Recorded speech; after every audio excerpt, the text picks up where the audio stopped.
kami kembali masuk ke dalam satu pembahasan yang sangat menggugah dan mencengangkan seluruh jiwa dan hati pikiran kami. Karena tidak ada sesuatu yang tidak dikendalikan, dikontrol oleh Tuhan. Bahkan yang paling gelap, yang paling jahat dari segala yang ada, dan dia adalah penghulu dunia ini, tidak terluput dari cengkraman serta pengendalian dan otoritas dari Allah sendiri. Hari ini kami akan belajar dalam kitab Wahyu yang pasal ke-20. Tuhan pimpin kami dan Tuhan berikan kami hati yang mendengar dan kaki yang berjalan menuruti firman Tuhan. Berkatilah kami hari ini, di dalam nama Tuhan kami Yesus kami serahkan doa kami ini. Amin. Ya, kita akan membahas ya tentang satu kalimat atau satu kata yang sangat menarik, yaitu anak kunci jurang maut dan rantai besar. Nah, minggu depan kita akan masuk dalam kerajaan 1000 tahun. Ya, kita akan bersyukur jika kita bisa belajar. Dan saudara, anak kunci jurang maut ini dan rantai besar ini adalah menunjukkan satu pengikatan, sesuatu yang kita akan lihat dan sesuatu yang akan membuat kita akan merasakan bahwa Allah mengendalikan dan mengontrol semua yang ada. Ya, kita akan baca di dalam kitab Wahyu pasal yang ke-20. Demikian bunyi firman Tuhan. Judulnya adalah Kerajaan 1000 tahun. Saudara, ini adalah kerajaan yang akan mendahului kedatangan Kristus yang kedua kali. Dan ini keberadaannya adalah bukan setelah Yesus datang, tetapi sebelum. Ya, sebelum itu semua akan terjadi. Dan secara lengkapnya nanti kita akan pelajari. Ayat yang pertama, lalu aku melihat seorang malaikat turun dari surga memegang anak kunci jurang maut. Jadi memegang anak kunci jurang maut dan suatu rantai besar di tangannya. Saudara, kita akan lihat gambar nanti setelah ini ya. Kita lihat. Ia menangkap naga si ular tua itu, yaitu iblis dan setan. Dan ia mengikatnya 1000 tahun lamanya. Saudara, ayat ini juga dalam kitab Kejadian pasal 3 ayat yang pertama tentang ular, bagaimana memperdaya manusia. Jadi ia menangkap ular, si ular tua itu, naga itu, yaitu iblis dan setan. Ia mengikatnya 1000 tahun lamanya. Dengan apa? Dengan rantai besar itu. Ya, ini berkaitan dengan rantai itu. 3. Lalu melemparkannya ke dalam jurang maut dan menutup jurang maut itu dan memeteraikannya di atasnya. Jadi nggak mungkin dia bisa keluar. Saudara, ini sama seperti mitos-mitos legenda Yunani dan dewa-dewa yang juga dibelenggu di dalam alam keabadian. Yaitu cerita mitos ya, tapi kalau ini bukan mitos, ini cerita yang sesungguhnya. Dan apa yang dia kerjakan? Setelah jurang maut itu ditutup dan dimeteraikannya oleh malaikat itu, supaya ia jangan lagi menyesatkan bangsa-bangsa sebelum berakhir masa 1000 tahun itu. Kemudian daripada itu ia akan dilepaskan untuk sedikit waktu lamanya. Saudara, kita berhenti di sini sampai ayat yang ketiga. Nah, kita akan pelajari. Saudara, kita belajar tentang anak kunci. Tuhan Yesus juga memberikan kita satu gambaran. Semua yang dalam Alkitab itu, khususnya kitab Wahyu atau kitab Apokaliptis, dan juga sebagian Daniel, sebagian dari beberapa kitab yang ada, termasuk Yesaya juga, dan beberapa peristiwa-peristiwa yang juga rasanya dengan pandangan mata manusia itu sulit dimengerti. Ada kuda dan kereta berapi, ada roda yang berapi, ada mata yang berapi. Jadi ada malaikat yang seluruh daripada keberadaannya itu semua itu mata. Jadi malaikat ini sebenarnya banyak sekali macam-macam. Berapa matanya? Dan itu banyak matanya. Jadi ada malaikat yang sayapnya itu semuanya mata.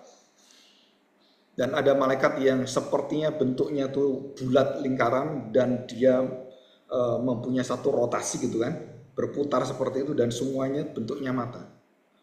Saudara, ini semua agak sulit kita gambarkan walaupun pakai teknologi yang terbaru AI gitu ya. Tapi itu bukan seperti itu sebenarnya. Dan saya seringkali banyak melihat malaikat-malaikat yang diwujudkan dengan satu gambar seperti AI ya, kayak dunia lain gitu ya. Nah, kita akan belajar hal ini. Nah, perhatikan bahwa gambaran atau simbol atau metaphorical dan juga arti kiasan ya figuratif itu, saudara, ini adalah bukan anak kunci yang kita lihat di rumah setiap hari kita lihat, anak kunci yang kita pegang.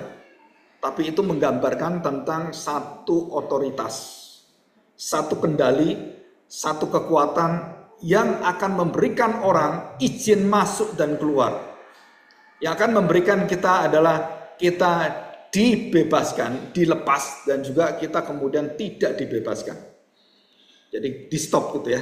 Nah, gambaran simbol ini semua, hampir semua dalam kitab Wahyu, gambaran-gambaran itu adalah simbol dan bukan literal, bukan hurufiah.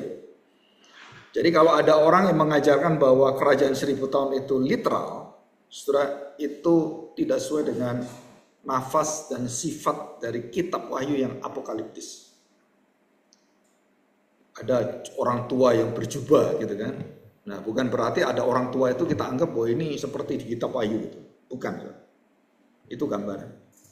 Dan kerajaan 1000 tahun pun adalah gambaran. Dan bagaimana kita tahu itu gambaran? Karena sifat daripada kitab Wahyu, genrenya, jenisnya kitab ini adalah kitab gambaran, simbol, lambang, dan dalam bahasa sastra itu namanya figuratif. Jadi kalimat-kalimat, kata-kata yang melambangkan sesuatu yang jauh lebih besar daripada kalimat kata-kata itu atau gambaran itu. Jadi 1000 tahun, anak kunci, jurang maut, saudara, itu semua adalah lambang. Bukan saudara lihat kemudian di gunung ada jurang, wah inilah jurang neraka itu. Dan beberapa orang ada di YouTube, ada filmnya gitu ya, dan mereka syuting itu. Ada jurang yang dalam dan di situ ada teriakan yang mengerikan seperti teriakan orang-orang masuk neraka. Dan kemudian mereka rekam itu. Dan itu ada. Dan bukan 1-2 tempat, banyak tempat. Jadi dengar itu seperti ada orang teriak-teriak di dalam. Wah gitu kan, kayak orang sengsara gitu. Dan semua orang takut ke tempat itu. Dan itu tempatnya besar dan ratusan meter dalamnya. Atau saudara pernah mendengar orang Soviet menggali sampai lubang yang terakhir di titik akhir bumi yang adalah api. Saudara, contoh yang banyak lah yang mungkin kita tahu di Indonesia juga ada di Sidoarjo. Saudara tahu Sidoarjo sekarang kan jadi lumpur Sidoarjo. Dan berapa puluhan kelurahan dan kecamatan yang terimbas itu kan. Dan itu kalau terus nggak berhenti-berhenti, itu membelah Jawa Timur itu. Jadi Jawa Timur, Jawa nanti terbelah jadi beberapa bagian.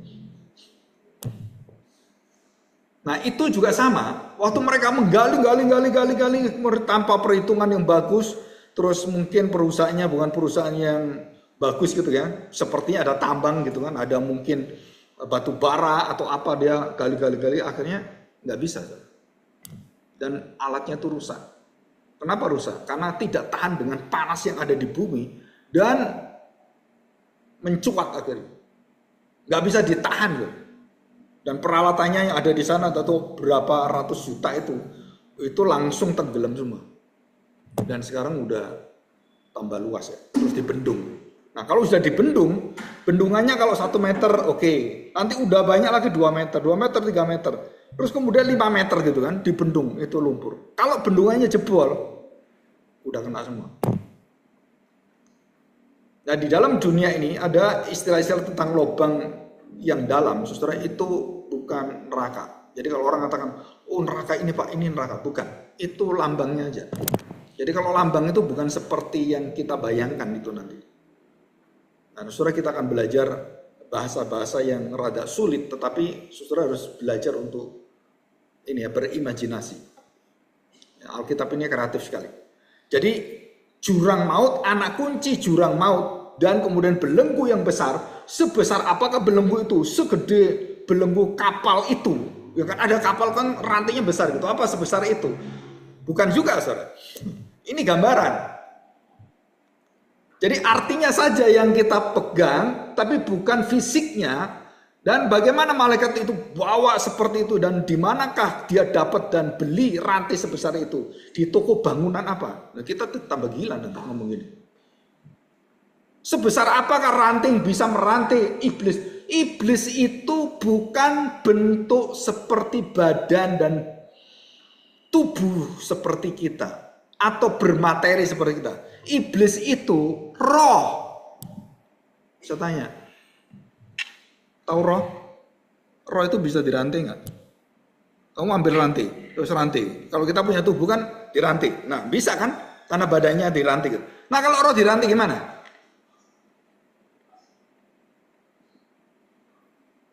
Jadi kalau orang-orang kemudian menafsirkan ini sebagai rantai-rantai yang di situ, dan kemudian ada negara-negara seperti diceritakan Babilonia itu, kemudian kalau orang-orang yang melawan Kaisar atau Nebukadnezar itu biasanya dirantai, saudara. Dan mereka bikin ranting gede sekali. Itu seperti rantai yang di Alkitab. Bukan, itu lambang. Jadi nanti iblis bukan terus kemudian iblis dirantai gitu. Nah gambaran yang ada ini, saudara, itu kan ada rantainya. Ini gambaran. Nah, arti apakah rantai besar dan jurang maut? Nah, yang kita pelajari di situ. Dan kita pelajari bukan dengan kita memandang rantai dan rantai besar, kemudian tentang perantaian gitu kan, atau tentang anak jurang maut itu, kemudian kita membuka kitab-kitab agama lain. Saudara, kita tidak diperbolehkan menafsir seperti itu. Kenapa? Karena scriptures interpret scriptures. Artinya apa? Alkitab harus menerjemahkan Alkitab. Artinya Alkitab harus menceritakan isinya dari Alkitab. Jadi bukan dari kitab lain. Dan saya pernah mendengar tentang jurang maut ini berkali-kali dari para pendeta yang dari aliran-aliran yang mistisisme seperti itu, yang pernah jadi dukun kayak apa gitu. Surah nafsirkannya itu pasti ngawur. Pasti salah. Kenapa salah? Karena dia memakai cara berpikir seperti orang-orang bernuansa Hindu, Buddha, ataupun dari agama lain, dari yang ada gitu ya. Saudara, itu tidak akan bisa menjelaskan apa yang ada di Alkitab. Jadi kita harus tahu. Oh Pak, kalau kita bahas tentang ular, ini tahun ular sekarang.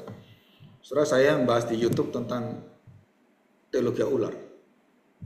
Yang minat banyak juga ya. Heran juga ya.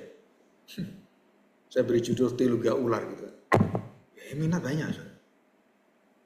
Terus kemudian orang pada, ular itu ular yang ada seperti ularnya Shio itu. Bukan. Terus kemudian banyak orang yang bertanya, baru tahu Pak, kalau ular itu Yesus sendiri Pak gitu. Seumur-umur saya itu nggak pernah mikir ular itu Tuhan Yesus katanya.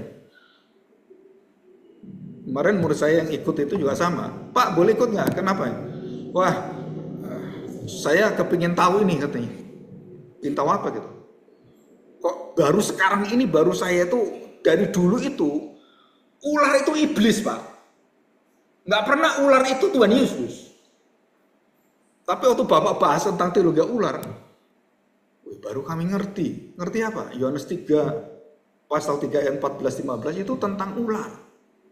Sebelum ayat 16, Yohanes 3:16, 13, 14, 15 itu tentang ular yang ditinggikan, yang dibuat oleh Musa di padang gurun, namanya ular tembaga Nehustan. Itu namanya ular itu. Diberi nama oleh Israel sendiri dan dipelihara sampai zamannya Hizkia, saudara. Dan dipikir masih punya mujizat yang luar biasa. Bayangin saudara, itu berapa ratus tahun dari Musa sampai Raja Hizkia. Bisa hampir 500 tahun itu. Dan mereka masih nyimpen jadi jimat, saudara. Dan Hizkia waktu mengenal akan dosa-dosa penyembahan berhala ini, tugu-tugu dihancurkan semua, hancur semua, dipotong semua, dan dia pakai mungkin pakai yang alat-alat berat godam gitu kan.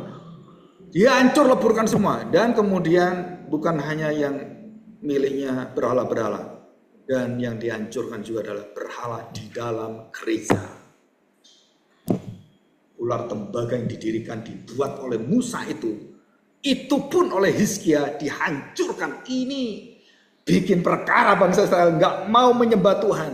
Dan jangan kamu menyembah dan memakai juru selamat pengantara siapapun selain Yesus. Dan itu adalah pemberhalaan. Nah, saudara, ini kita harus hati-hati sekali. Kenapa? Saudara, kita diminta oleh Tuhan banyak kalimat-kalimat dan firman Tuhan itu yang kadang-kadang kalau kita nggak pikir baik-baik, saudara, itu kita bisa terpleset itu. Kasihilah sesamamu. Saya tanya, sesamamu itu siapa? Kasih Kristen itu sangat inklusif. Bajingan pun kita kasih. Kenapa? Karena manusia diberi waktu untuk bertobat. Tapi iblis nggak bisa kita kasih karena iblis tidak bisa bertobat. Jadi jangan berdoa, Tuhan sadarkan iblis. Nggak ada orang Kristen doa gitu. Supaya dia bertobat Tuhan. Ada kan? Dan termasuk setan-setan semuanya. Begitu mereka jatuh dalam dosa, tidak ada pertobatan dan Allah yang menjadi manusia Yesus itu hanya untuk manusia, bukan untuk malaikat. Dia mati untuk menanggung dosa manusia. Dan tidak ada satu kalimat dia menanggung dosanya juga malaikat. Nggak ada. Jadi jangan berdoa malaikat-malaikat itu bertobat. Jangan berdoa Tuhan kasihlah malaikat-malaikat. Nggak ada. Supaya mereka kemudian berubah hatinya. Nggak ada. Ya. Jadi ini cara kita berpikir seperti. Jadi sesama itu siapa? Jadi ada batas-batasan. Dan juga sesama itu siapa? Oh, yang golongan saya, suku saya. Ya saya ngabarkan ini kepada orang-orang yang bisnismen saja gitu. Saudara, itu nggak ada salahnya. Tapi begitu kamu batasi cara berpikir kita, sesama itu adalah golongan saya, sesama itu adalah orang yang disunat, sesama adalah orang dibaptis. Saudara, kita melakukan dosa yang paling mengerikan yang Tuhan benci. Apa itu? Dosa egois. Saudara, hati orang Kristen itu luas, seluas hati Tuhan. Memberi kesempatan kepada bajingan yang paling jahat pun dikasih kesempatan. Tetapi kekudusan Tuhan itu tidak menerima hal ini. Ya. Oke, kita lanjutkan. Nah, saudara perhatikan baik-baik. 1000 tahun yang kita pelajari nanti, iblis akan diikat 1000 tahun dan dimasukkan dalam jurang dan ditutup, dimeteraikan. Ya, oke, sudah dimeteraikan nih. Untuk apa ini? Untuk menunggu penghakiman akhir. Saudara itu. Jadi tujuan Tuhan untuk apa? Untuk disimpan dan dikendalikan oleh Tuhan, dikontrol oleh Tuhan. Untuk apa? Untuk persiapan kedatangan anak manusia yang kedua kali. Dan dia akan menjadi hakim dan dia akan menghakimi. Jadi dengan apa? Dengan cara, saudara, kekuatan iblis yang paling mematikan itu dikendalikan oleh Tuhan. Terus kita tanya sih, Pak, kenyataannya iblis sekarang masih ada. Dan bahkan di dalam 1 Petrus pasal 58 dikatakan apa? Iblis seperti singa yang mengaum-ngaum. Loh, berarti kan masih ada. Saudara, ini satu paradoks. Yang dibatasi Tuhan itu apa, dan yang dibuka oleh Tuhan itu apa? Jadi kita harus tahu ini. Jadi kalau kita lihat, oh iblis sedang seperti singa mengaum-ngaum mengancam kita. Lu ini kan dia punya kuasa ini. Jadi satu sisi ditetapkan, satu sisi dikendalikan, satu sisi sudah ditentukan ini matinya ini. Dan bagaimana Tuhan mengendalikan semua itu? Orang yang kerasukan ke darah dan kerasa itu, yang di 2 tempat itu. Dan kemudian ketemu dengan Tuhan Yesus. Orang ini kemudian ketakutan dan dia dijatuhkan oleh iblis. Dan iblis juga tunduk pada Tuhan dan menyembah Tuhan. Terus Tuhan Yesus mengatakan apa?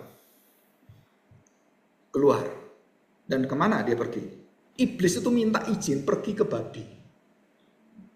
Jadi waktu 2000 babi itu kemasukan, mungkin nggak disebutkan 2000 persis ya, ke babi-babi itu kan. Nah waktu babi-babi itu dimasukkan roh, babi-babi itu tidak terkendali dan dia kemudian lari kemana? Ke jurang. Nah ke jurang maut.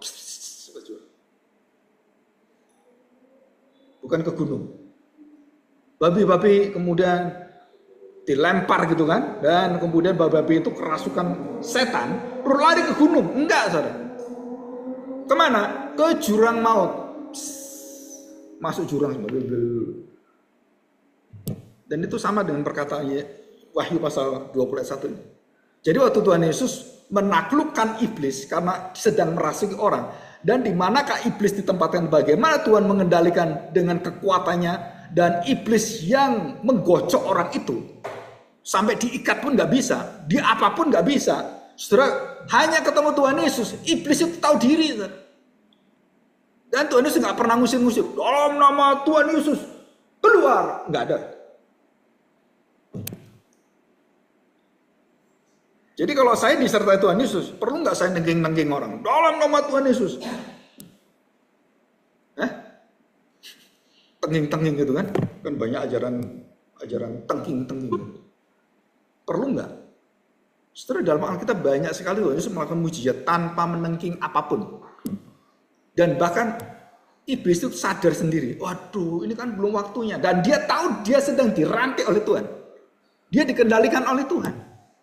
Walaupun dia bisa masuk dalam badan orang dari gedara ini atau gerasa ini, saudara, digoncang-goncang seperti itu. Begitu ketemu Tuhan Yesus, mereka langsung tunduk, takluk, dan nurut. Dan kemudian waktu iblis itu masuk ke babi-babi, masuk jurang, orang ini sembuh. Normal semuanya.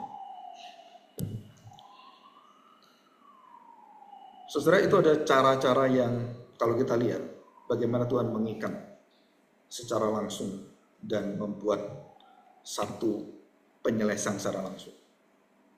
Dan masuk ke jurang. Apa selesai di sana? Belum. Iblis yang masuk jurang, yang mati di sana, itu tetap menunggu penghakiman akhir. Dan berapa iblis yang ke jurang? Itu sebagian kecil, saudara. Saudara tahu jumlahnya iblis? Pernah nggak Anda populasi iblis atau setan-setan dihitung gitu? Dan saya percaya Alkitab mengatakan bahwa malaikat itu bukan cuma 1000, 2000, bukan. Jumlahnya tak terhitung. Banyak sekali. Jadi Tuhan mau mengadakan malaikat 1 miliar malaikat, bisa nggak? Bisa. Seberapa banyak malaikat nggak terhitung. Itu penjelasan Alkitab seperti itu. Saudara, kalau kita lihat di dalam kitab Wahyu, ada malaikat-malaikat yang bekerja dalam kitab Wahyu, tidak ada namanya semua. Dan itu bukan Michael, bukan Gabriel, bukan Rafael, bukan LL yang lain, bukan, saudara. Itu malaikat yang tidak diberitakan oleh Tuhan, yang tidak diberitakan namanya oleh Tuhan kepada kita, kepada Rasul Yohanes, dan hanya bekerja bagaimana dia bekerja. Dan itu bukan 1, 2, itu bentuknya dan keberadaannya banyak sekali, saudara. Di dalam perjanjian lama dikatakan setiap orang percaya itu disertai dengan pelayanan malaikat. Nah, kalau ada orang Kristen 2 miliar, berarti berapa malaikatnya? 2 miliar.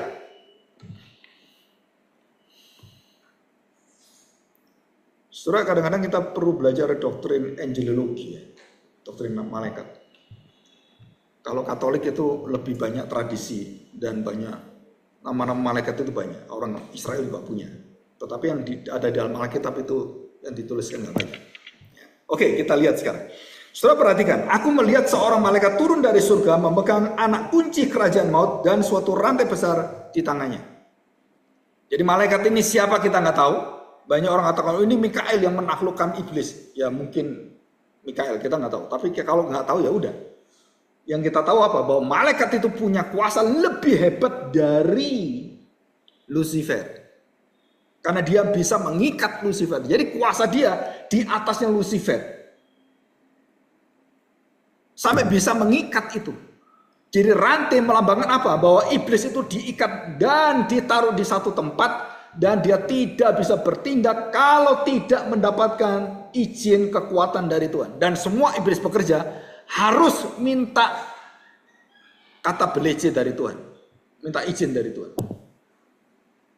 Jadi iblis itu bekerja, saudara, sehebat-hebat iblis merencanakan apapun tetap harus minta izin Tuhan.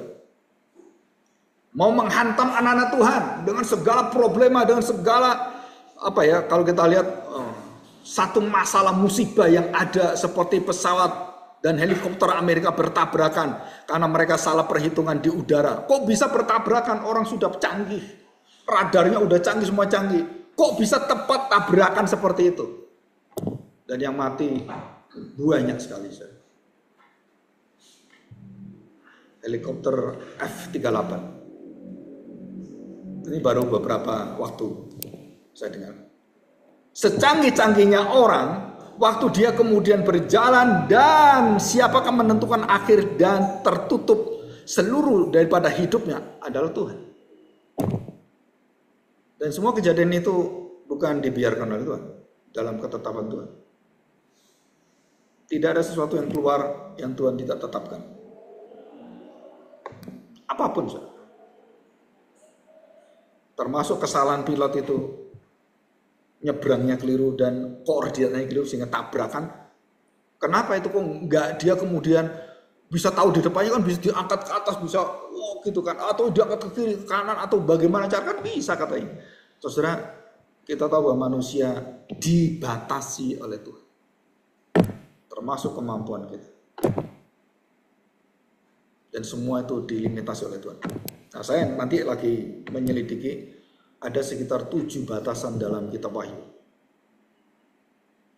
yang dikatakan bahwa iblis dirantai, iblis dibelenggu, iblis dikekang, iblis dikuasai, dan itu ada, dan menyatakan bahwa iblis tidak pernah bisa bekerja seenaknya sendiri tanpa wewenang dan izin dari Tuhan. Nah, sekarang saya tanya, kamu bangga percaya iblis atau percaya Tuhan?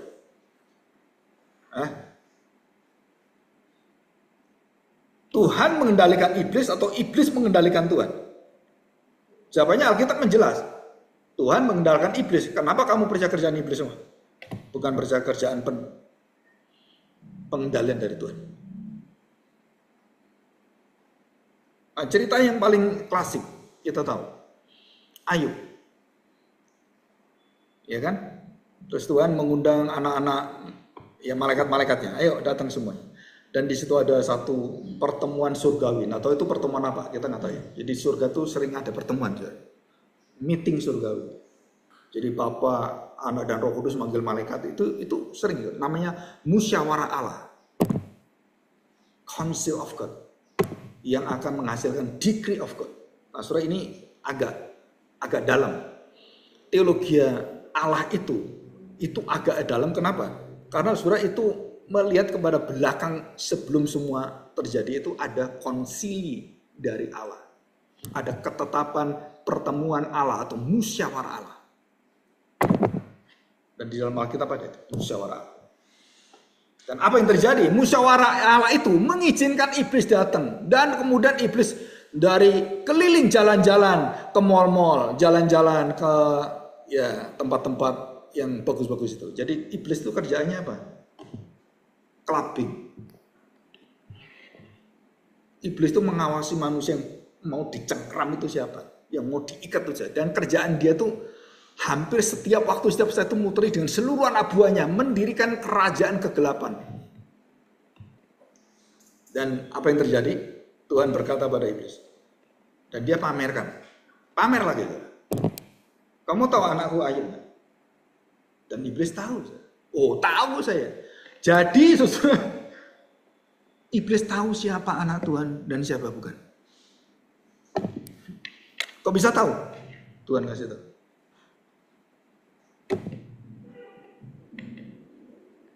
Jadi bagaimana iblis akan menghantam kita? Dia tahu bagaimana menjatuhkan kita, dan Tuhan tahu bagaimana membangkitkan kita, membangun kita, memulihkan kita.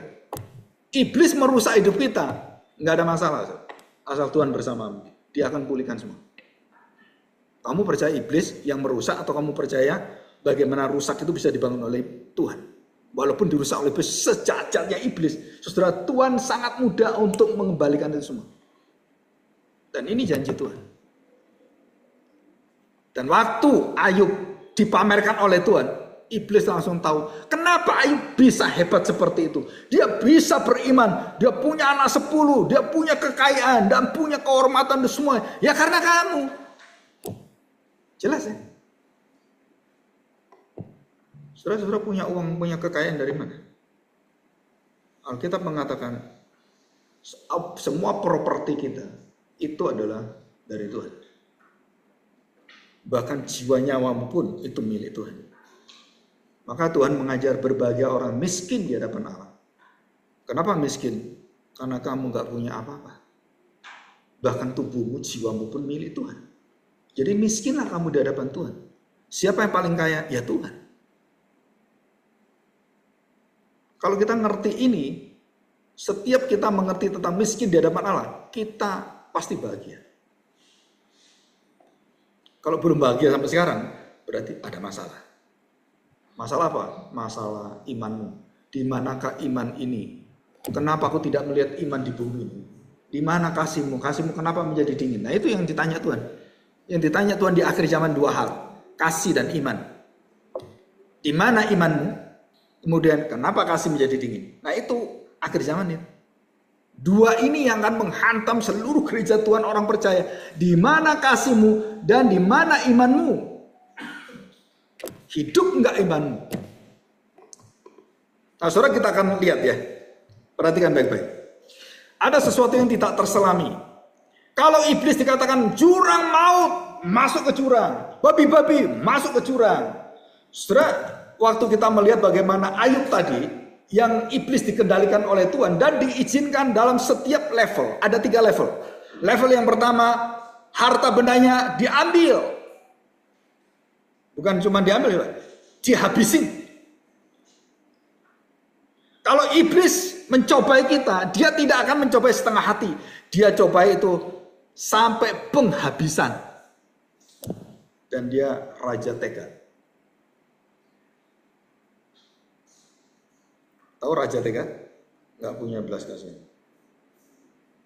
Iblis tidak punya mercy dari hatinya. Dan iblis itu adalah betul-betul pribadi yang tidak akan bisa menerima kasih Tuhan. Dan dia habisin, Daud dihabisin oleh iblis. Dan atas izin siapa? Daud menghitung tentaranya, dikatakan dalam Alkitab, atas izin Allah yang memberikan roh jahat itu, kemudian masuk dalam jiwa Daud. Bayangkan. Yang ngirim itu Tuhan. Itu ada di Alkitab. Loh, Tuhan yang kudus kok gitu.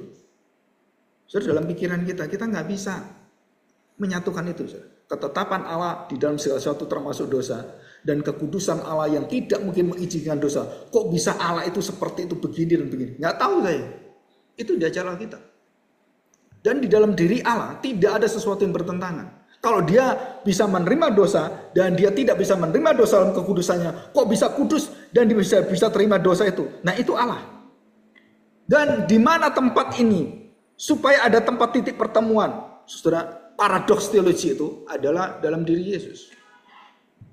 Maka saya lagi menggarap satu tema yaitu Shalom Theology. Teologi Shalom. Ini bertentangan, tapi di dalam arus dan seluruh daripada ketetapan Tuhan, waktu Tuhan berikan semuanya, itu berjalan menuju kebaikannya dan tidak ada satu peristiwa kejadian apapun dalam hidup kita yang membuat kamu kemudian dihancurkan dan dijahati oleh Tuhan. Gak ada, soalnya gak ada. Dan termasuk jurang itu dan kunci anamo dipegang oleh Tuhan untuk apa? Menyatakan kasih setia Tuhan kepada siapa? Kepada semua orang percaya. Dan Tuhan perlihatkan, iblis aku binasakan. Menunjukkan apa? Bahwa aku adalah Allah yang setia pada engkau.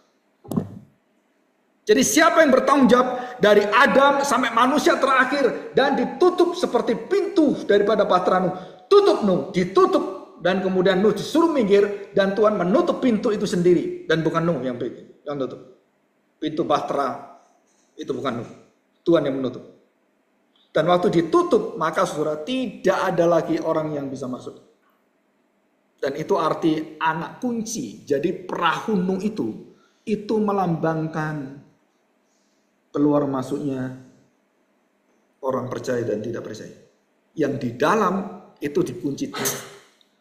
Yang di luar itu akhirnya dibuka, silakan keluar. Dan keluar masuk itu selalu seperti itu. Dan saudara, ini ilustrasi ini buka tutup itu ada dan ada di setiap kejadian hidup daripada bangsa Israel. Malaikat maut, kalau tidak ada kunci anak domba Allah yang dikorbankan, maka pintumu akan dimasuki dan anak sulung akan mati semuanya. Dan begitu pintumu dilapur dengan darah anak domba, maka di situ maut tidak akan datang. Saudara bayangkan, antara maut masuk, antara berkat masuk, dan keluar masuknya berkat, dan di keluarnya semua, di dalam dan keluar itu semua atas perintah dan kedaulatan Tuhan. Maka orang Kristen itu yang sungguh-sungguh, itu pasti mengalami shalom, lahir batin, jiwa, roh, dan yang tidak terlihat. Tapi ajaran seperti ini, saudara, itu sangat sulit diselami. Karena kenyataannya daging kita itu penuh dengan dosa.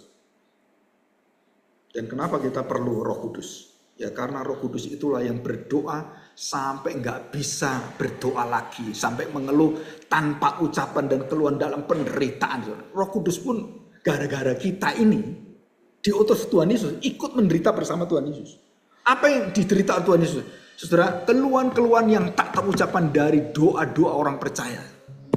Kita yang seringkali ragu-ragu, gelisah, saudara, itu Roh Kudus tersiksa dengan kita sebenarnya. Menderita. Menderita apa? Saudara, kendablekan kita. Kegelisahan kita. Maka dengan tepat Tuhan Yesus meminta Roh Kudus itu supaya tinggal dalam hatimu. Kenapa? Karena nggak ada yang bisa menjamin bahwa seluruh apa yang aku ajarkan, yang aku jaminkan pada kamu, kalau tidak ada Roh Kudus, keluar semua ini. Pasti semburat semua, nggak bisa. Dan Tuhan kasih contoh banyak. Dan Tuhan mengatakan waktu kepada murid-muridnya, tunggu ya di Yerusalem. Kenapa? Engkau sudah meninggalkan aku. Engkau mengkhianati aku. Engkau menyangkal aku. Engkau meragukan aku. Tapi tunggu ya nanti. Roh Kudus akan datang. Dan kalian tidak akan lagi berlaku seperti yang dulu. Nah, saudara, kita selidiki baik-baik. Bedanya Daud dengan Paulus atau Saulus. Waktu Daud jatuh dalam dosa dan dia berdosa lagi yang lebih berat lagi, dan Tuhan katakan, Daud sebenarnya kamu harus dibinasakan. Ya. Dan kemudian kita lihat sekarang apa yang terjadi dengan Saulus atau Paulus terjadi dengan Petrus. Dia menyangkali Tuhan, dia tidak mengasihi Tuhan, dia menjauhkan diri dari Tuhan, dan dia tidak mau datang lagi pada Tuhan. Saulus juga sama, membenci Tuhan semuanya. Saudara, begitu mereka menerima Kristus dan kemudian menerima meterai dari Roh Kudus, saya tanya, waktu Petrus dan Paulus sudah menerima semua itu, karunia Allah, anugerah Allah, pernahkah Alkitab mengatakan dia jatuh di dosa yang sama? Jawabannya tidak. Ada Roh Kudus. Sehingga Roh Kudus itu membatasi kita tidak melakukan dosa-dosa yang mematikan kita. Apa dosa mematikan? Menghujat Roh Kudus. Tidak mempercayai Roh Kudus. Nah, itu dosa kita. Kalau kalian tidak percaya bahwa Roh Kudus bisa menolong kita dan tidak mau ditolong Roh Kudus, nggak ada ampun. Menolak anak manusia masih diampuni, tapi menolak Roh Kudus nggak ada ampun. Jadi siapa yang membatasi kita? Kekuatan yang luar biasa adalah Roh Kudus. Jadi jawabannya dalam perjanjian baru seperti itu. Saudara, kita lihat ya. Yohanes 12, kita lihat. Yohanes 12 ayat yang ke-31. Demikian bunyi firman Tuhan. Saya bacakan dari jawab Yesus ayat 30. Jawab Yesus, suara itu telah terdengar bukan oleh karena aku, melainkan oleh karena kamu. Sekarang berlangsung penghakiman atas dunia ini. Jadi dunia itu dihakimi oleh Tuhan. Waktu Tuhan Yesus datang, dia memberikan keselamatan bagi kita, dia memberikan berhentinya, tidak ada kesempatan bagi seluruh iblis dan seluruh makhluk-makhluk yang roh-roh itu semuanya yang akan dibuka oleh Tuhan. Nggak ada, saudara. Dia hanya berikan pada manusia. Dikatakan ya ayat yang ke-31, sekarang berlangsung penghakiman atas dunia ini, ya termasuk dunia itu adalah manusia berdosa, di dalamnya termasuk iblis. Jadi di manakah iblis itu? Iblis di dunia, bukan di surga. Bisa masuk surga, bisa. Nah, diizinkan oleh Tuhan. 32. Nah, ini ayat yang sangat penting, saudara. Ayat ini penting sekali. Apa itu? Dan aku, perhatikan, dan aku, apabila aku ditinggikan dari bumi, aku akan menarik semua orang datang kepadaku. Saudara, semua berita mimbar dalam gereja Tuhan yang tidak meninggikan anak manusia, yang tidak meninggikan Kristus, yang tidak melihat ular tembaga itu, saudara tahu, maka tidak ada orang yang ditarik oleh Bapa untuk mendapatkan keselamatan. Jadi saya memberitakan Musa. Musa itu hebat. Dia bisa membelah gunung. Saudara, berita kita tentang Musa tidak akan menyelamatkan kamu. Abraham diberkati Tuhan dan dia diberi satu janji Tuhan yang luar biasa, dan Abraham memiliki janji itu. Dan kalau saya anaknya Abraham, keturunan darah daging Abraham, saya diselamatkan. Nggak ada itu jaminannya.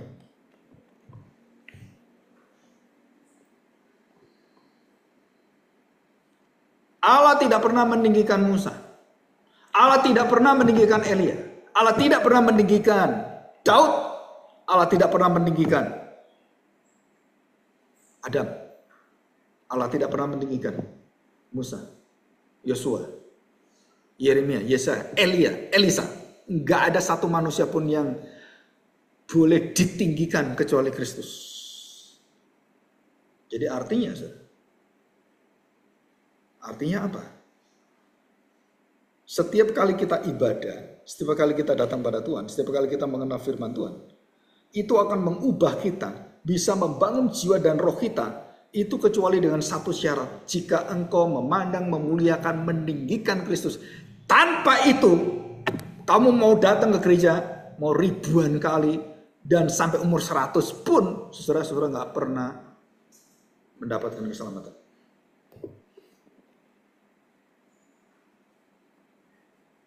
Saya ingin tanya, saya dulu pernah kenal dengan seorang yang sangat diberkati, ya.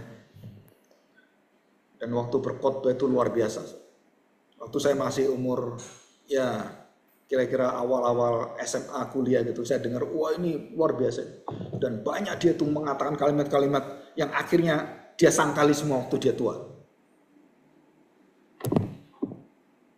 Waktu dia khotbah itu orang banyak datang, ribuan datang, dia mengatakan satu kalimat, dan itu saya dengar berkali-kali. Dan bukan hanya saya dengar, dan orang-orang yang pendeta-pendeta yang banyak jadi pendeta, bener nggak ngomong ini? Bener. Dan dia mengatakan bahwa aku tidak akan mendirikan gereja. Seorang penginjil yang dipakai Tuhan luar biasa. Tapi setelah masa tuanya, dengan banyak alasan dia dirikan gereja. Dan banyak kata-kata yang lain, kemudian dia langgar sini sekarang. Dan apa yang diucapkan waktu muda, waktu dia tua dilanggar. Waktu diucapkan ini dilanggar lagi. Semua dilanggar, saudara. Dan dia pernah mengatakan seperti ini kalimat ini. Ini hamba Tuhan yang lain. Jangan sampai ada orang yang dibaptis dari gereja lain datang ke kami. Kami nggak mau terima jadi anggota. Hebat nggak? Hebat sekali. Kenyataannya, no.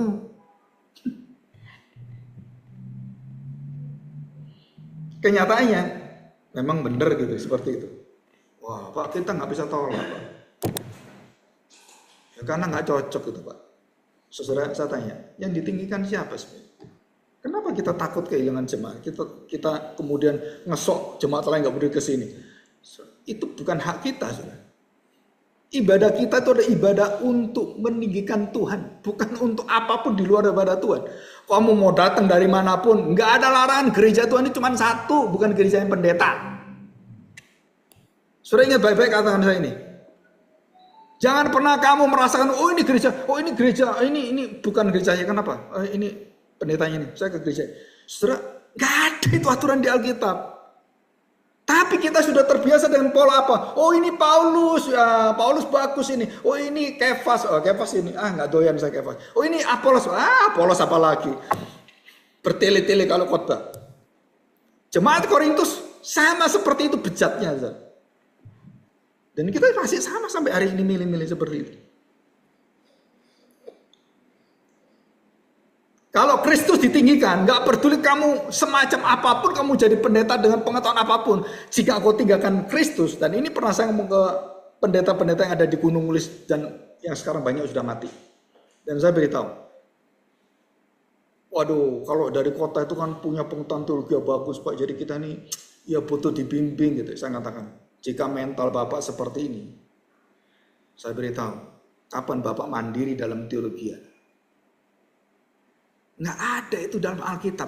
Nunggu dulu pendeta dari kota yang pendidikan baru ke desa membimbing, nggak ada itu. Dan itu hak Bapak untuk membaca Alkitab dan minta tolong Roh Kudus supaya dibukakan itu semuanya. Saudara Martin Luther, Billy Graham itu bertobat bukan karena pendeta besar, bukan saudara, pendeta kampung yang sederhana. Bukan berarti saya menolak pendeta pintar, bukan saudara. Tapi cara kerja Tuhan itu jangan dibatasi dengan apapun. Asal engkau tinggikan nama Kristus dan engkau kemudian sembah Dia dengan seluruh hatimu yang sungguh-sungguh itu, kamu akan dipelihara oleh Tuhan. Dalam pengajaranmu, dalam hati kekudusanmu, dipelihara Tuhan. Dan tidak mungkin Tuhan hancurkan kamu jika kamu tinggikan Kristus. Tidak mungkin. Dan dikatakan di sini, apabila aku ditinggikan, bukan yang lain. Bukan Musa, bukan Daud, bukan Abraham. Jika kamu mengatakan Abraham menjadi andalan saya, kamu akan malu. Kalau Abraham nanti ketemu kamu dan kamu dibawa ke saya, Abraham berkata, ini adalah Allahku. Iri nggak kamu? Maka waktu orang-orang Israel menolak Tuhan Yesus, betapa sakit hati Tuhan Yesus. Ngerti perasaannya? Kamu itu umat yang aku angkat, aku berkati, aku bentuk, aku sayangi, aku sediakan, aku berikan semuanya. Dan apapun tiba-tiba kamu tolak aku dengan apa? Dengan melalui pemimpin-pemimpinmu.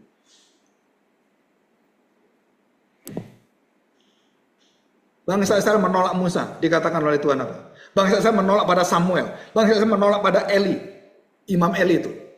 Dan apa dikatakan Tuhan pada mereka? Mereka bukan menolak engkau, mereka menolak aku. Menerima Musa, Abraham, Elia. Saudara menerima Musa, Abraham, Elia untuk menghantam Tuhan. Waktu mereka menolak Musa dan Elia, Tuhan mengatakan, aku di belakang. Jiwanya Tuhan itu beda. Jiwanya Tuhan itu waktu hambanya dimusuhi, dia mengatakan, aku melindungi engkau. Tapi bangsa Israel itu bejatnya luar biasa. Waktu mereka diberkati nggak ingat Tuhan.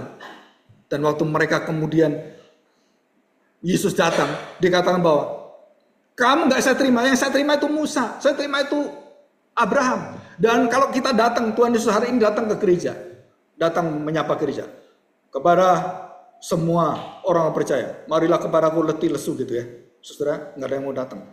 Tapi kalau pendetanya datang semua.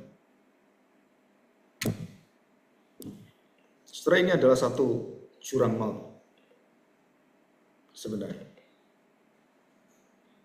yang Tuhan kunci. Jadi barang siapa yang tidak meninggikan, Tuhan buang sampai ke dalam lembah jurang itu. Dan antara yang tertinggi sampai yang paling dalam, saudara, itu adalah surga dan neraka. Jadi anak kunci itu menunjukkan bahwa dia akan mengunci semuanya. Coba kita lihat dalam 2 Petrus. Ya, coba kita 2 Petrus pasal yang kedua ayat 4. Sebab jikalau Allah tidak menyayangkan malaikat-malaikat yang berbuat dosa, tetapi melemparkan mereka ke dalam neraka, dan dengan demikian menyerahkannya ke dalam gua-gua yang gelap untuk menyimpan mereka sampai hari penghakiman. Dan ini jelas sampai hari penghakiman. Yudas pasal 1 ayat yang ke-6 juga sama.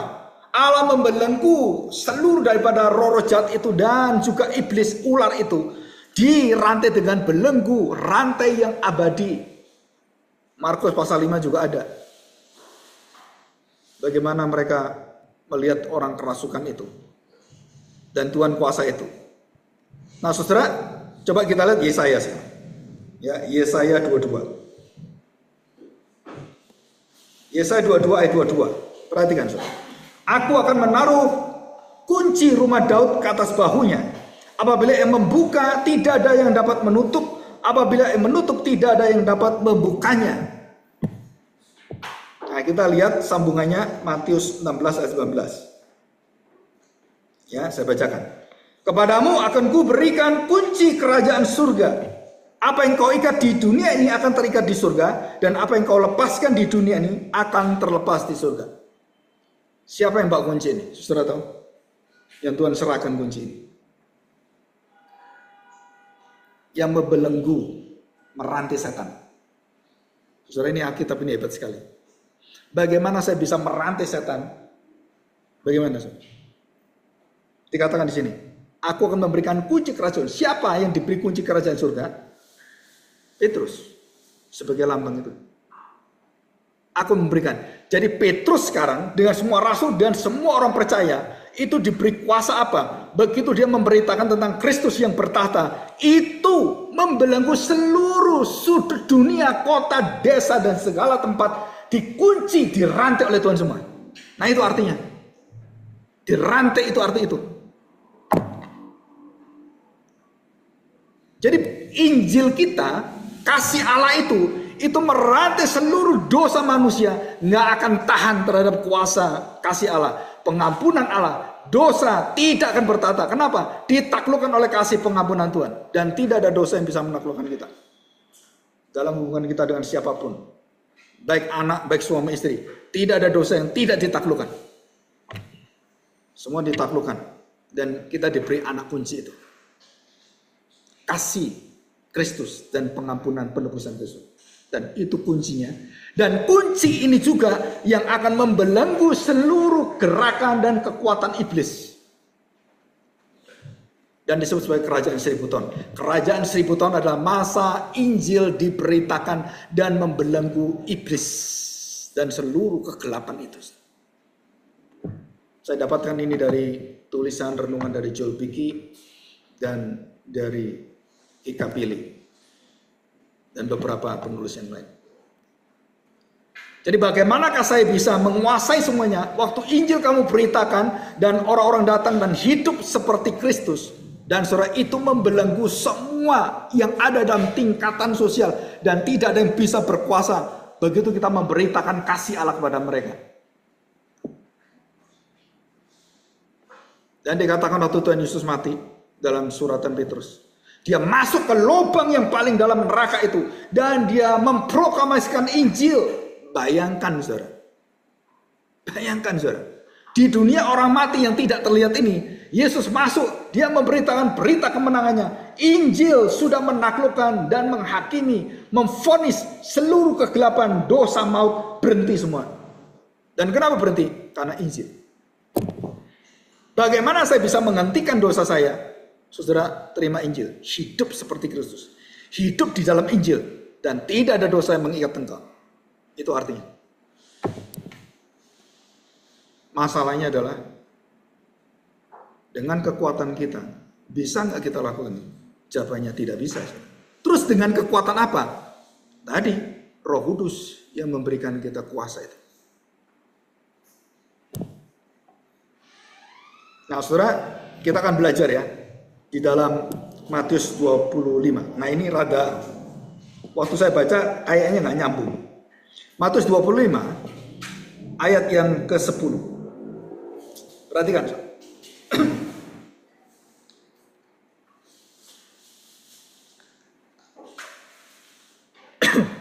Matius 25 ayat yang ke-10. Akan tetapi waktu mereka sedang pergi untuk membelinya, datanglah mempelai itu dan mereka yang telah siap sedia masuk. Nah, kata masuk ini, keluar dan masuk. bersama-sama dengan dia ke ruang perjamuan kawin, lalu pintu ditutup. Saudara masih ingat gembala yang baik? Akulah pintu, dan barang siapa masuk harus izin kepada saya. Ya, dikatakan di sini. Lalu pintu ditutup, kemudian datang juga gadis-gadis yang lain itu dan berkata, Tuhan, Tuhan, bukakanlah kami pintu. Tetapi ia menjawab, aku berkata, anak kunci itu sudah diklik, udah ditutup. Orang-orang sadarnya baru sadar pun gak ada ampun. Bayangkan, saudara. Dan mereka berteriak, Tuhan, Tuhan, Tuhan. Dikatakan gitu kan. Aku berkata kepadamu, sesungguhnya aku tidak mengenal kamu. Karena itu berjaga-jagalah, sebab kamu tidak tahu kapan hari maupun akan saatnya. Ya, coba kita lihat Yohanes supaya kita jelas. 10 ayat 9. Saya bacakan. Akulah pintu, barang siapa masuk melalui aku, ia akan selamat dan ia akan masuk dan keluar dan menemukan padang rumput yang hijau. Ya, jadi kita di sini melihat sebagai kesimpulan. Sebagai kesimpulannya, tidak ada kejadian dalam hidup kita yang dibuka dan ditutup oleh Tuhan tanpa tujuan rencana kemuliaan Tuhan. Apakah kematian, sakit penyakit, musibah, kecelakaan, tabrakan pesawat terbang, kebakaran di Los Angeles, dan banyak musibah yang lain, saudara, dan kunci itu semua ada di tangan Tuhan. Tuhan mengunci dan Tuhan akan membuka. Bagaimanakah seluruh mulut daripada singa-singa itu dikunci oleh Tuhan, dan tidak ada satu singa pun yang menggigit kepada Daniel. Saudara, itu adalah contoh-contoh bagaimana Tuhan mengendalikan sejarah dan mengunci. Nah, kenapa waktu dalam perjanjian 1000 tahun itu Tuhan mengatakan bahwa dia akan membelenggu khususnya iblis setan sinaga ini untuk dibelenggu dan ditujukan kepada dia puncak pimpinannya. Saudara perhatikan baik-baik. Berarti saudara, ini yang paling menakutkan yang saya mengerti. Apa itu? Berarti jika dia dibuka nggak ada orang selamat, saudara. Nggak ada, saudara. Dan yang bisa selamat cuma satu manusia menghadap iblis bisa selamat, yaitu Yesus sendirilah. Yang lain jatuh semuanya. Kita jatuh, semua jatuh. Nggak peduli kamu sehebat apapun ataupun hamba Tuhan pendeta, itu pasti jatuh. Dan kita nggak tahu jatuhnya, tapi mata kita yang rohani tahu jatuh kita. Di dalam puncak semua pelayanan, kekayaan, hormat, dan berkat semuanya. Apa itu jatuhnya? Orang itu jatuh bukan di bawah, dia jatuh di atas. Daud, Salomo, semua jatuh. Bukan waktu dia miskin, bukan, saudara. Waktu dia melupakan semua dan tertutupi dengan seluruh kekayaan, kehebatan semua tentaranya, seluruh jaminan itu. Dia menutup muka dan seluruh hidupnya, hatinya kepada Tuhan. Dan Tuhan mengatakan, itu dari iblis. Gila, saudara. Ini pengertiannya. Dalam perjanjian lama, nggak ada yang bisa melawan rantai daripada yang Tuhan berikan. Dan kemudian iblis itu merantai kita, dan kita nggak bisa keluar dari sana. Tidak ada satu manusia. Dan kenapa Tuhan mengikat iblis itu? Karena Tuhan tahu kekuatannya seberapa dia. Kalau itu dibuka saja, hantam semua orang. Dan dikatakan dalam kitab Wahyu, sepertiga manusia dihantam oleh iblis dan tidak ada yang bisa melawan. Jadi Tuhan tahu bagaimana dia memberikan kuasa kepada Lucifer, dia memberikan kemuliaan pada Lucifer, dan itu masih ada semuanya. Dan Tuhan berikan itu untuk apa? Untuk barang siapa yang tidak percaya pada Tuhan, disempurnakan oleh iblis dan dibelenggu oleh iblis, dihancurkan oleh iblis sendiri. Dan Tuhan melalui iblis menghancurkan manusia. Dan itu cara Tuhan. Babilonia Kasdim, Medio Persia, kerajaan hebat-hebat semua dengan manusia-manusia terkutuk ini, keji yang kejam, kaisar, raja yang tidak berbelas kasihan, dan itu semua dari iblis, diangkat semua oleh iblis dan dikendalikan oleh Tuhan. Dan bagaimanakah ini semua dihancurkan? Dihancurkan dengan apa? Dengan kuasa iblis yang angkat semua kejahatan dan menghantam satu sama lain. Dari manusia membinasakan manusia dengan sendirinya. Saudara, kalau saya lihat seperti ini, berarti betapa hebatnya iblis itu merusak sistem seluruh daripada hidup manusia. Dalam pemerintahan, saudara, pemerintah Indonesia sama. Siapa yang menguasai sekarang ini? Iblis, saudara. Tidak ada satu hukum yang bisa bergerak semuanya. Semua dicengkram dengan kekuatan ini. Siapa mencengkram ini? Iblis. Para pemimpin tutup menutup akan dosanya mereka masing-masing. Kamu buka saya buka kamu. Kan gitu kan? Politik hari ini kan gitu kan? Kamu penjarakan saya. Oh, tak buka kamu. Saya punya data ini. Tak simpen. Kamu macam-macam saya. Jadi iblis melawan iblis. Dan cara Tuhan itu seperti itu. Untuk menghancurkan orang-orang yang jahat, Tuhan pakai orang jahat untuk menghancurkan orang jahat. Dan itu hak Tuhan. Dan semua kerajaan, dari kerajaan-kerajaan yang satu, Tuhan timbulkan kerajaan menghancurkan ini, dan kerajaan ini angkat lagi, hancurkan ini. Dan itu cara Tuhan. Bagaimana itu cara Tuhan? Membelenggu semua dengan apa? Dengan kejahatan, kebobrokan dan penguasa di dalam dunia ini, mati semuanya. Dan bagaimana supaya kita bebas, saudara, dan kita menyatakan kemenangan. Dan kita bisa buka hati mereka hanya melalui Injil Yesus Kristus. Pintu yang tertutup dalam kematian itu kemudian dibuka dalam kehidupan. Dan hanya Tuhan Yesus. Hanya Injil. Anak kunci jurang maut itu. Sudah Tuhan tutup untuk semua iblis dan semua anak buah dan orang-orang berdosa. Tuhan tutup di situ. Dan yang paling hebat, iblis sendiri puncaknya. Tuhan masuk ke dalam jurang, Tuhan meteraikan dan kasih belenggu. Jadi artinya saudara, dari sekarang ini sampai nanti akhir zaman, saya tanya sekarang, iblis dibuka enggak rantainya? Jawabannya, enggak. Ini masa keemasan Injil. Dan inilah kesempatan, Matius 24:11. Dan Tuhan Yesus akan datang persis dan dia akan buka belenggu iblis itu. Persis tugas kita di dalam Injil itu, memberitakan Injil. Selesai, iblis dibuka. Bes! Dan hantam semua manusia yang berdurhaka, yang tidak dengarkan firman Tuhan Injil. Semua itu, saudara, yang mendengar Injil diangkat oleh Tuhan. Yang tinggal, semua dihabisi oleh Tuhan. Bes semuanya. Itu Matius 12 ayat 14. Coba sebelum kita masuk dalam doa terakhir. Kita buka ini sebagai penutup. Perhatikan saudara. Dan Injil Kerajaan, Matius 24 ayat 14. Dan Injil Kerajaan ini akan diberitakan di seluruh dunia menjadi kesaksian bagi semua bangsa. Baru sesudah itu, barulah tiba kesudahannya. Jadi siapa yang membelenggu merantai iblis itu? Injil Kerajaan Allah. Jika kita tidak memberitakan itu, saudara siap saudara akan dibelenggu oleh iblis. Sebaliknya. Tapi hari ini kita tahu rahasia. Bagaimana kita membelenggu iblis.